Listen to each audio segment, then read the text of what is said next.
하나님께서 오늘도 살아계십니다. 어제나 오늘이나 동일하신 하나님이십니다. 하나님께서 오늘도 우리에게 복 주시기 원하십니다. 그래서 아침 일찍부터 여러분들을 깨우시고 또 준비하게 하셔서 이곳에 발걸음 인도하신 줄로 믿습니다. 우리 역사님과 다시 한번 인사해 드리겠습니다. 주의 사랑으로 축복합니다. 주의 사랑으로 축복합니다. 축복합니다. 네, 감사합니다. 우리가 아무리 사랑한다 할지라도 하나님의 사랑만 하겠습니까? 오늘도 하나님께서 우리를 불러주시고 사랑 가운데 함께 하실 줄 믿습니다. 고등학교 수업 시간에 선생님이 열심히 칠판 막 이렇게 글을 쓰고 있는데 뒤에서 껌 씹는 소리가 크게 들렸답니다. 그래서 선생님이 수업하다 말고 뒤를 딱 돌아보니까 한 아이가 열심히 입을 움직이는 그런 모습을 발견하고는 선생님이 큰 소리로 쳤대요. 야! 너 인마 입안에 뭐야? 그랬더니 이 학생이 입을 우물거리다 말고 정지돼가지고 이렇게 얼었답니다. 근데 선생님이 그 아이가 아무런 반응을 안 보이니까 정말 더 화가 나가지고 너 입안에 뭐냐니까 임마! 그러니까 이 아이가요 한참 머뭇거리다가 멍하다가 이 학생이 결국 이렇게 말하더라는 거죠. 저 입안에 부반장인데요. 이렇게 얘기했어요. 소통이 부재시됩니다. 뭘 말하는지 또 어떤 것이 옳은 것인지 또 무엇이 문제인지 모르는 이런 시대가 되지 않았나 생각이 듭니다. 참으로 불안한 임기응변 시대에 일을 사는 시대를 살고 있는데 우리가 진리를 사모하는 마음이 있습니다. 세상의 진리가 무엇이 있을까요? 세상의 진리는 예수 그리스도밖에 없습니다. 예수께서 곧 길이요 진리요 생명이다 말씀하셨습니다. 오늘도 주님께서 주시는 귀한 말씀을 통해서 우리가 세상을 이길 수 있는 그런 능력, 힘을 함께 얻을 수 있는 복된 성도들 다 되시기를 주님의 이름으로 간절히 축복합니다. 자, 멀리서 달려오는 차가 있다고 한다면 그 차를 세울 수 있는 방법이 뭐가 있을까요? 두 가지 정도 있다 생각이 드는데 하나는 그 차가 달려올 때 내가 힘으로 그것을 막는 것입니다. 아주 큰 힘이죠. 슈퍼맨 같이 달려온 차를 그냥 막아가지고 정지시키는 이런 능력. 그래서 우리가 권능이라고 할 수 있습니다. 그래서 나에게 주어진 개인적인 능력이죠. 내가 정말 힘이 세다고 한다면 그 차가 올 때 내가 막을 수가 있습니다. 또 한 가지는 경찰복을 입고 멈추는 거죠. 그래서 차가 막 달려올 때 굳이 힘을 쓰지 않더라도 호강을 불어가지고 세우면 그 차는 멈출 수가 있습니다. 그것은 개인에게 주어지는 하나의 특별한 권리다라고 할 수가 있겠습니다. 그래서 그것을 우리가 권세 이렇게 말하죠. 그리스도인들은 우리가 살면서 권세가 있습니다. 내게 주어진 권세, 하나님께 주신 권세가 있는데 요한복음 1장 12절 말씀 보면 영접하는 자 곧 그 이름을 믿는 자들에게는 하나님의 자녀가 되는 권세를 주셨으니 이겠습니다. 우리는 예수를 믿음으로 말미암아 하나님의 자녀가 되는 이런 권세를 얻었다는 거죠. 또한 하나님의 자녀로서 세상을 이길 수 있는 권능이 있습니다. 마가복음 9장 23절 말씀 보면 할 수 있거든 무슨 말이냐? 믿는 자에게는 능치 못할 일이 없다라고 모든 것을 다 할 수 있다라고 말합니다. 또 고린도전서 1장 18절 말씀 보면 십자가의 도가 멸망하는 자들에게는 미라는 것이지만 그러나 구원을 받은 우리들에게는 하나님의 능력이다라고 말하고 있어요. 그리고 우리는 하나님을 믿고 예수 그리스도를 주로 고백하는 그 순간 하나님의 자녀로서의 권세 그리고 권능을 다 가지고 있다는 사실을 믿으시기 바랍니다. 자, 구원받은 백성들의 힘, 권세, 권능 이런 것을 가지고 모여서 예배하는 것 이것이 바로 교회입니다. 그래서 교회는 하나님의 권세와 권능이 잘 나타나게 되어 있습니다. 자, 초대교회에 그런 역할들이 많이 했죠. 그 중에 하나가 바로 에베소 교회입니다. 오늘 성경 말씀 보면 바울이 감옥에서 이 에베소 교회 성도들에게 보낸 편지의 일부 내용입니다. 자, 그 내용을 보면 바울이 자기는 비록 감옥에 갇혀 있지만 에베소 교회 성도들이 믿음과 사랑으로 신앙생활을 잘하고 있다는 사실에 대해서 감사를 표합니다.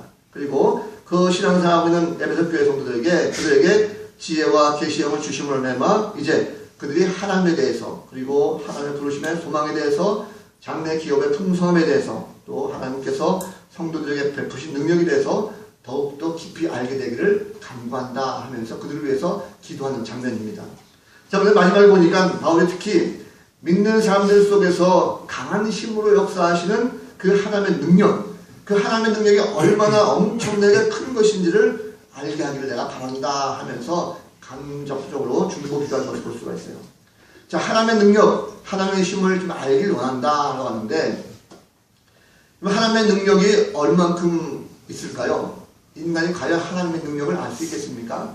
그 힘이 무궁무진한데 우리가 감히 알 수가 없는 거죠.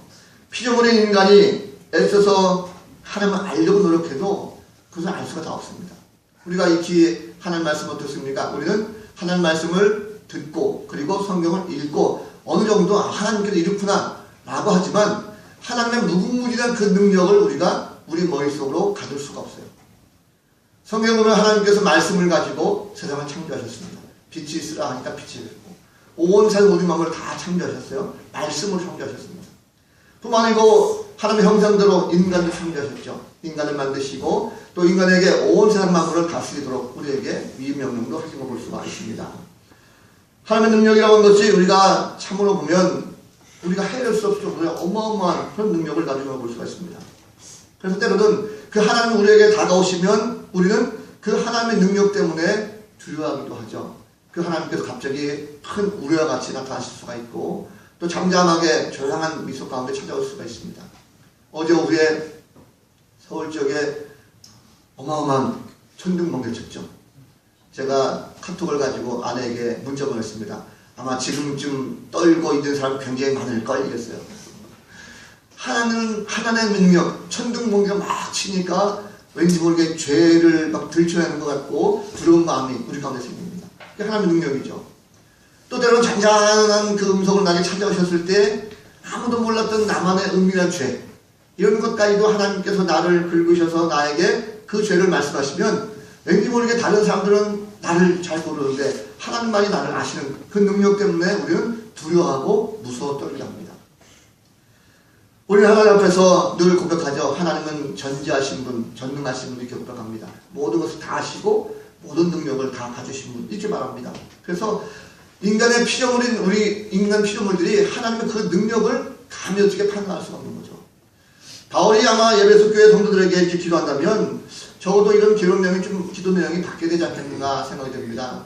하나님께서 우리가 하나님의 능력을 알기보다는 내 능력을 좀 하나님께서 좀 향상시켜 주십시오. 이렇게 좀 기도해야 맞는 것이 아닐까 하는 그런 생각을 하게 됐습니다. 한없이 연약하고 부족한 인간들은요, 아무리 발버둥을 쳐봐도 하나님의 힘을 알 수가 없습니다. 그 세상적인 지식은 내가 좀 노력하면 알 수 있어요. 공부하고 열심히 노력하면 어느 정도 얻게 됩니다. 그런데 하나님의 능력은요, 무궁무진합니다. 인간들이 감히 알 수 없다는 거죠. 인간의 나약함과 죄의 속성들 때문에 피조물인 주제에 감히 하나님의 전능하심을 알 수가 없다는 거죠. 자, 그런데 하나님께서는 그 힘을 인간들에게 보여주신다는 것입니다. 참으로 그 힘은 위대하죠. 오늘 그 힘을 하나님께서 교회에게 그리고 성도들에게 보여주신 걸 볼 수가 있습니다. 자, 그럼 하나님의 힘은 우리가 어떻게 할 수가 있는가? 성경 말씀 보니까 하나님의 힘은요, 믿음과 사랑으로 나타난다는 것을 볼 수가 있습니다.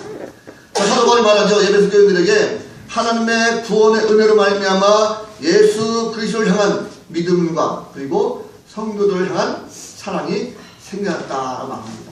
하나님의 능력은요, 사랑과 믿음과 사랑으로 나타나게 되어 있습니다.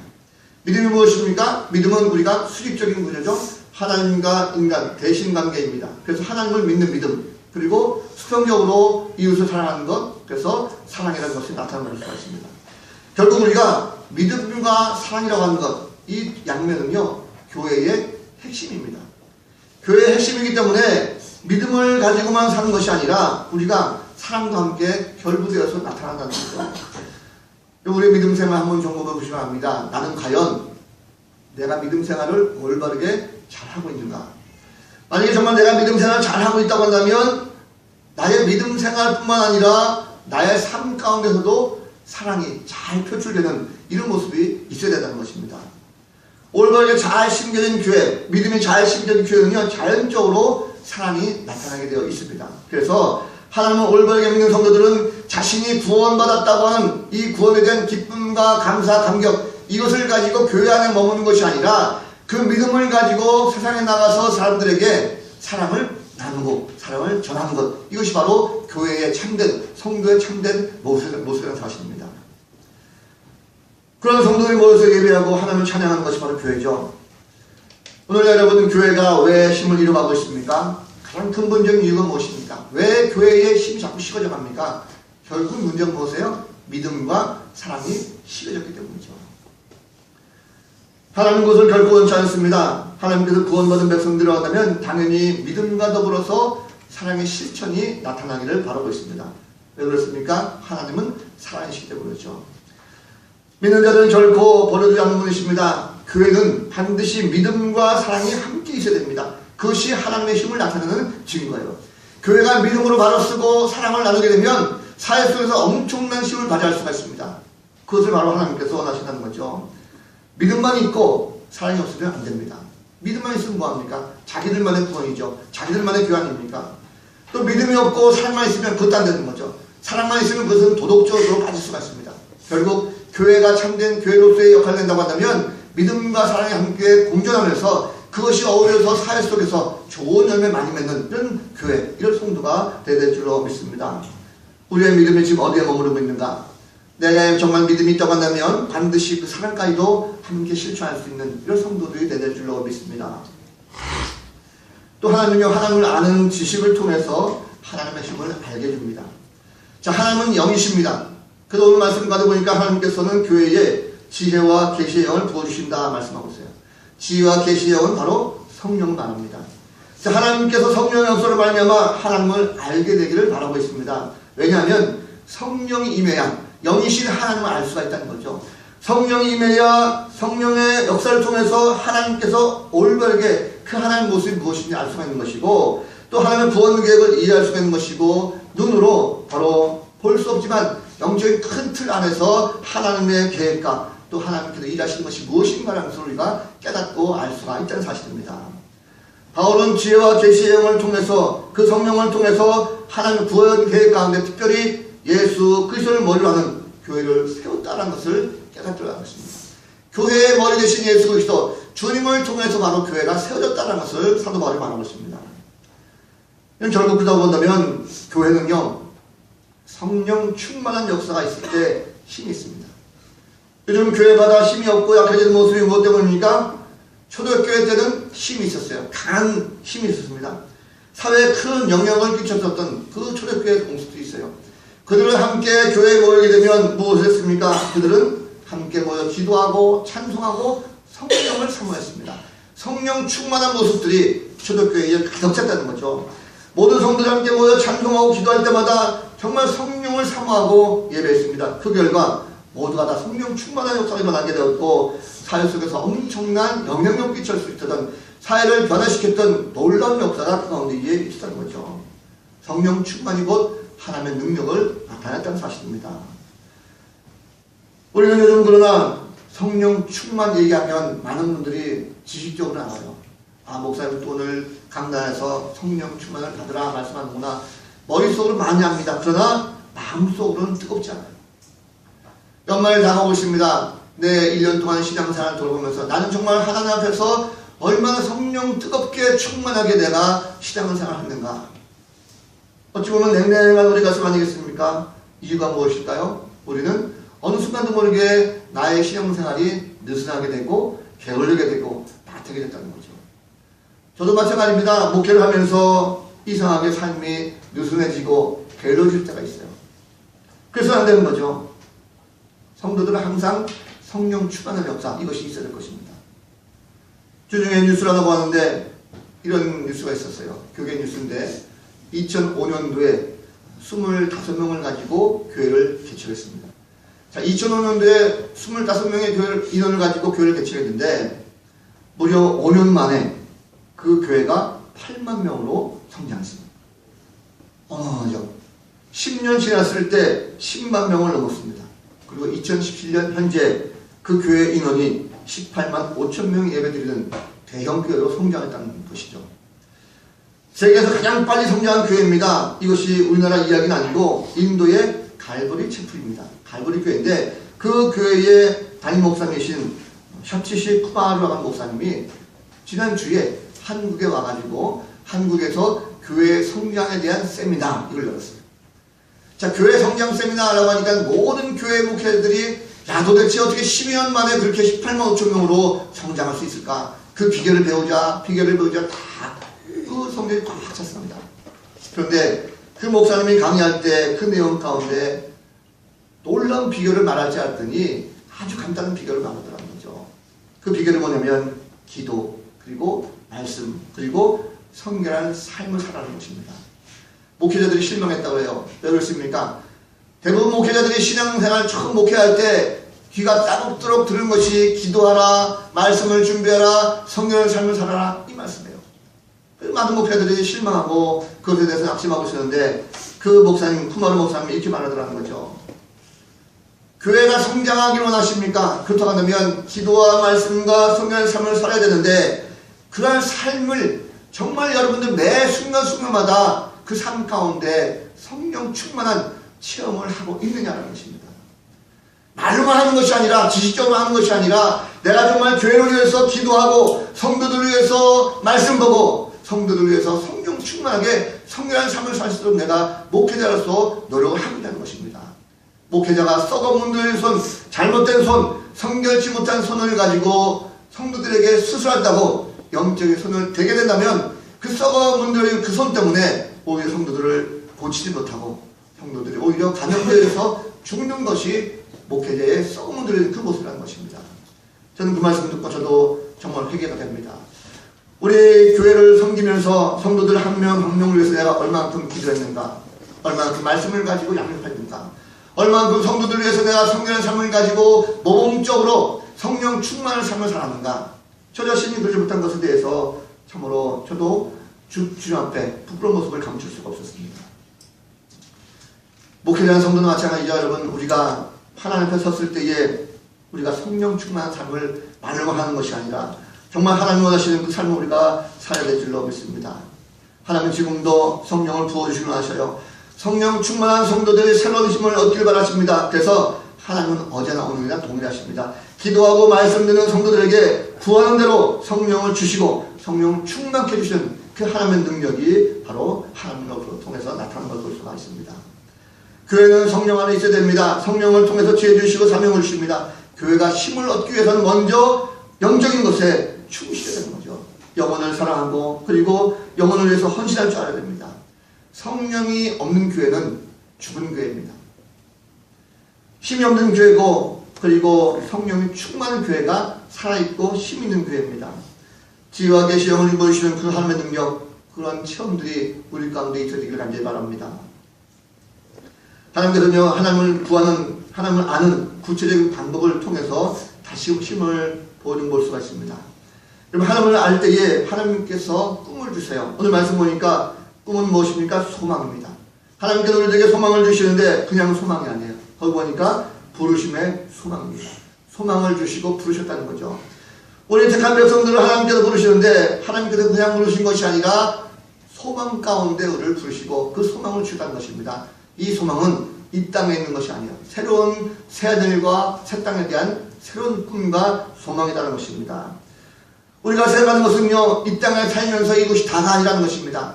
그럼 이스라엘 백성들을 가나안 땅으로 인도하신 그 하나님 모습 보면 애굽에서 그들을 인도내시고 홍해를 건너고 광야길을 거쳐서 궁극적인 목표는 바로 가나안 땅으로 들어가는 거예요. 하나님께서 그들을 가나안 땅으로 인도하시려고 그들을 끌어내신 것이지 광야에 머물고자 그들을 인도내는 것은 아니라는 것입니다. 그렇다고 하면 이스라엘 백성들은 광야길을 거쳐서 반드시 새로운 땅, 가나안 땅이 어떤 땅입니까? 젖과 꿀이 흐르는 땅, 약속의 땅, 축복의 땅입니다. 그 땅까지 가는 모든 여정 가운데 하나님께서 내게 축복하신다라는 그 소망을 가지고 나가는 그 역사가 그들 가운데 있어야 된다는 거죠. 우리 어떻습니까? 우리는 하나님 앞에 부르심을 받아 따라갈 때 우리는 부르심에 대한 초점을 맞출 때가 참 많이 있어요. 아, 하나님께서 나에게 부르셔서 이렇게 쓰시는구나. 그런데 그것이 다가 아닙니다. 우리는 하나님께서 새로운 소망을 주셨어요. 이 땅의 다가 아니라 새로운 열정, 새로운 꿈과 소망을 우리 가운데 주셨다는 것입니다. 그런데 하나님께서 아무리 아름답고 귀한 땅, 가나안 땅을 주셨다 할지라도 우리가 그것을 바라보지 못하고 들어갈 용기조차 생기지 않는다고 한다면 결코 그 소망은 이룰 수가 없습니다. 그런데 우리가 꿈을 가지고 그 힘을 가지고 하나님 앞에 나간다면 반드시 그 소망을 이룰 수가 있다는 거죠. 요즘의 교회에서 하나님의 능력이 강하게 나타나지 않을까요? 여기 보면 성도들에게 소망이 없습니다. 미래에 대한 꿈과 희망이 없고 천국에 대한 내세에 대한 소망이 없고 지극히 현실주의적인 그런 삶을 사는 경우가 참 많습니다. 무엇을 먹을까, 무엇을 마실까, 어떻게 하면 내가 돈을 많이 벌까, 하나님을 의지하기보다는, 하나님의 능력을 의지하기보다는 오히려 세상을 의지하고 물질을 의지하고 그저 세상적으로만 도피하려고 하는 이런 모습이 우리 가운데 많이 있다는 거죠.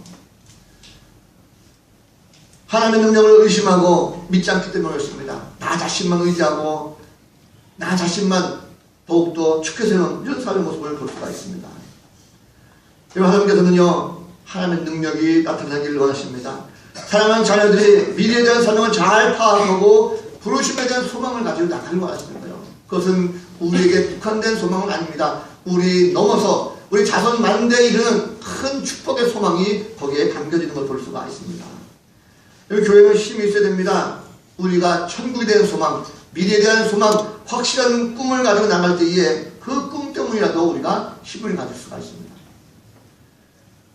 우리가 때로는 낙심하고 절망하기 쉬워요. 그러나 꿈이 없는 세대는 그것으로 절망까지 빠지지만 꿈이 있는, 소망이 있는 성도라고 한다면 다시금 일어서서 독수리가 날개치는 올라감과 같이 새로운 힘과 능력을 우리가 가지고 올라갈 수가 있다는 사실입니다. 이런 인간이 나약하기 때문에 어찌 하나님의 능력을 우리가 판단하고 또 하나님의 능력을 볼 수 있겠습니까? 그런데 우리는 교회를 통해서, 특별히 교회는 예수 그리스도를 믿음으로 말미암아 구원받은 백성들의 공동체요, 말씀을 따라 사랑을 나누는 그런 공동체입니다.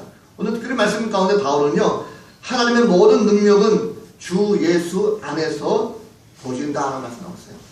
하나님의 능력을 우리가 볼 수가 없습니다. 그런데 한 가지 방법, 주 예수 안에서라고 바울은 확실하게 한정 짓고 있어요. 그렇습니다. 우리가 하나님의 능력을 체험하고 하나님을 볼 수 있다는 것은 우리가 믿음 안에서 볼 수가 있습니다. 우리가 갖춰야 할 믿음이 무엇입니까? 바로 예수 그리스도 안에서 믿음이죠. 이 믿음이라는 것은 단순히 예수님을 통해서 우리가 십자가를 지는 그 단순히 지식적인 믿음이 아닙니다. 이것은 어떤 의미가 아니면 우리 삶의 모든 전체를 예수 그리스도에 두는 전적인 의지, 전적인 믿음이 그 가운데에 있어야 되는 것입니다. 이 믿음은 교회 안에서만 나타나는 것이 아니라 사회 전반에 걸쳐서 믿음을 가지고 나누게 될 때에 그 삶 속에서 드러나는 사랑과 더불어 표출될 수 있는 이런 믿음이 가운데 나타나는 것입니다. 주님은 친히 이 땅에 오셔서 실제로 많은 자들에게 죄를 덮어주시고 사랑을 실천하셨죠. 우리는 정말 바른 믿음 위에 서 있는가? 우리는 믿음 안에 섰다라는 것을 때에 우리가 그 믿음 가운데 예수님을 닮아갈 수 있는 이런 모습이 돼야 될 줄로 믿습니다. 우리 예수님을 닮고 있습니까, 여러분? 정말 예수님을 닮고 있다고 한다면 예수님을 배워야 되는 거예요.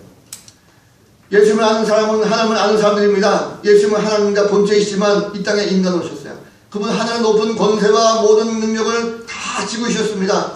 이 땅에 오셔서 말씀으로 가르치셨어요. 가난한 자들 섬기고 가난한 자들 사랑하는 방법을 우리에게 가르쳐 주셨습니다. 그의 힘은 보잘것없었어요. 이 땅에 올 때 많은 사람들이 그를 알지 못했습니다. 주님을 알지 못했지만 그러나 그분이 이 땅에 오셔서 마지막 죽으시고 부활하시고 승천하신 그 이후에는 이 세상을 변화시키는 엄청난 힘의 능력을 바로 보인 것을 볼 수가 있습니다. 주님은 올 때는 하찮게 보였지만 그러나 이미 예언된 말씀 가운데 오셨고 세상 속에 엄청난 변혁의 큰 힘을 나타내는 것을 볼 수가 있습니다. 주님은 분명 다시 오시다고 했어요. 그때까지 우리가 참된 교회를 일어나기를 주님은 원하고 있습니다. 주님께서 다시 오셨을 때 주님은 반드시 칭찬하시고 상급을 주십니다. 잘하는 성도들에게 잘했다 칭찬하시면서 충성된 종아하고 천국잔치에 참여할 수 있는 상급도 우리 가운데 주시다는 것입니다. 결코 주님은 상급을 주지 않으신 분이 아니십니다. 그분은 우리가 믿음 가운데 순종하 나갈 때 의의 멸류관, 생명의 멸류관을 상급으로 주신 분이십니다. 주님께서 우리에게 맡겨진 사명을 잘 짊어지고 나갈 때 우리는 그 안에서 커다란 힘을 발휘할 수가 있다는 사실입니다. 하나님의 능력은 부활하신 예수 그리스도 안에서 반드시 역사합니다. 여러분, 하나님께서는요 구원 계획을 성취하기 위해서 예수 그리스도를 죽은 자 가운데 다시금 살아나게 하셨어요. 그리고 그분을 하늘 보좌 우편에 앉게 하셨습니다. 뿐만 아니고 세상에 있는 모든 이름 위에 뛰어난 이름을 주셨고 모든 만물들을 그의 발 아래 복종하게 하시고 모든 만물들의 머리가 되게 하셨습니다. 결국 예수 그리스도를 머리로 해서 모인 공동체, 이것이 바로 교회라는 것이죠. 예수 그리스도를 주를 믿고 따르기를 결심한 성도들이 모인 것이 바로 교회 공동체입니다. 우리 열림교회 공동체가 바로 그런 예수 그리스도를 머리로 한 지체 안에서 모인 귀한 그리스도의 공동체는 사실입니다. 예수님은 이 땅의 모든 교회들이 세상 속에서 빛을 발하게 원하세요. 소금의 사명을 잘 감당하기를 원하십니다. 예수님은 분명 다시 오십니다. 최후의 심판주로 오실 분이에요. 언제 주님 다시 오실지 모릅니다. 그러나 주님 다시 오실 때까지 우리가 새로운 힘, 꿈과 비전을 가지고 온전한 힘을 가져갈 수 있는 이런 교회가 되기를 바라십니다. 교회는 세상의 힘이 되어야 됩니다. 우리가 타협하지 말고 가난한 자들을 도우면서 함께 아름다운 세상을 만들어가야 되는 거예요. 함께 믿음 가운데 사랑을 가지고 섬기고 나누고 실천해야 되는 거죠. 주중에 뭡니까? 송파에 있는 어떤 큰 교회 아실 겁니다. 세간에 이제 많이 올라갔어요. 10만 명이 넘는 대형 교회입니다. 그런데 스스로 그 교단법에 따라서 세습을 하지 않겠다라고 해놓고 다시 아들에게 세습함으로 말미암아 뉴스거리에 가십거리게 됐어요. 왜 교회가 욕을 먹습니까? 교회가 힘이 점점 사가지고 또 힘이 점점 없어지는 이런 시대가 되었습니다. 주의 뜻에 따라서 우리가 함께 아름답게 믿음 가운데 잘 세워나간다면 교회는요 힘을 발휘할 수밖에 없다는 거죠. 우리 주님이 원하셨던 또 주님이 가시고자 했던 그 길을 묵묵히 따라가는 그런 교회가 될 것입니다. 예수님은 교회가 믿음과 사랑으로 나아갈 때 새로운 힘을 주십니다. 우리가 아무리 피조물이고 아무리 적고 부족한 한 인간이라 할지라도요 예수님을 믿는 성도들은 말씀을 통해서 하나님의 능력을 알 수가 있습니다. 불신자들은 전혀 알지 못하죠. 그러나 우리가 예수를 믿는다고 한다면 그 믿음 가운데 새로운 하나님의 능력을 체험할 수가 있습니다. 성령으로서 말미암아 전능하신 하나님의 능력을 우리가 알게 됩니다. 하나님 때로는 우리와 같이 잔잔한 소리로 우리에게 찾아오지 할지라도 결코 그것이 들어오는 것이 아니라 하나님의 전능하심이 이것이구나, 하나님의 능력이 이것이구나 라는 것을 우리가 알고 그 하나님 앞에 겸손한 마음을 가지고 순종하고 나갈 수가 있다는 사실입니다. 믿음으로 고백하면서 나가는 모든 성도들은 더 큰 소망 가운데 하나님께 인도하십니다. 여러분, 최근 교회마다 힘을 쓰지 못하고 있어요. 교회를 교회되게 하지 못하고 오히려 세상 속에 피해서 숨고 있는 것이 바로 오늘날 교회의 현실적인 모습을 찾아볼 수가 있습니다. 우리가 세상을 창조하신 하나님, 세상을 다스리시는 하나님, 전지전능하신 그 하나님을 우리가 믿고 그 하나님을 우리가 아버지로 섬기고 있는데 왜 우리가 교회에 힘을 못 쓰던 이런 모습으로 전락하고 맙니까? 그 이유가 무엇입니까? 우리가 믿음 생활을 잘못하고 있는 것은 아닌지 한번 점검할 필요가 있다는 것입니다. 믿음만 강조하고 사랑을 실천하지 못하는 것은 아닌지, 혹은 믿음을 저버리고 사랑만 하고 있는 것은 아닌지, 우리가 성령 충만한 삶을 살지 못한다고 하면 우리가 어쩌면 하나님께서 보실 때 우리도 역시 연약한 교회로 전락하고 있는 것이 아닐까 생각이 듭니다. 눈에 보이는 현실에 안주하지 마시고 우리는 이런 모든 환경 속에서 빨리 벗어나서 이제는 다시금 좀 힘을 내셔서 세상에 좀 좋은 영향을 끼칠 수 있는 교회를 교회답게 만들 수 있는 그런 성도들, 그래서 우리 모두가 함께 크든 작든 간에 하나님의 능력을 다 힘입어서 세상 가운데 나가서 마음껏 주님을 증거하고 자랑하고 외친다면 정말 하나님께서 기뻐 쓰임받을 수 있는 교회를 교회되게 하는 그런 교회가 되지 않겠는가 생각이 듭니다. 오늘 사도 바울은 에베소 교회 성도들이 그러한 하나님의 능력을 발휘할 수 있는 교회가 되도록 내가 기도하겠다라고 바울은 말합니다. 우리도 기도해야 될 것입니다. 하나님께서 쓰시는 이 교회, 여러분과 제가 한 명 한 명 정말 주님께 쓰임받을 수 있는 그런 교회로서의 사명을 잘 감당한다면 우리가 먼저 그런 교회가 되도록, 내 스스로 먼저 그런 성도가 되도록 하나님 앞에 나와서 기도하시고 그 기도를 통해서 지금 주신 능력을 가지고 세상 나가서 빛과 소금의 사명을 잘 감당할 수 있는 이런 성도가 되어야 될 줄로 믿습니다. 기도할 때 하나님께서 능력을 다시금 회복시켜 주십니다.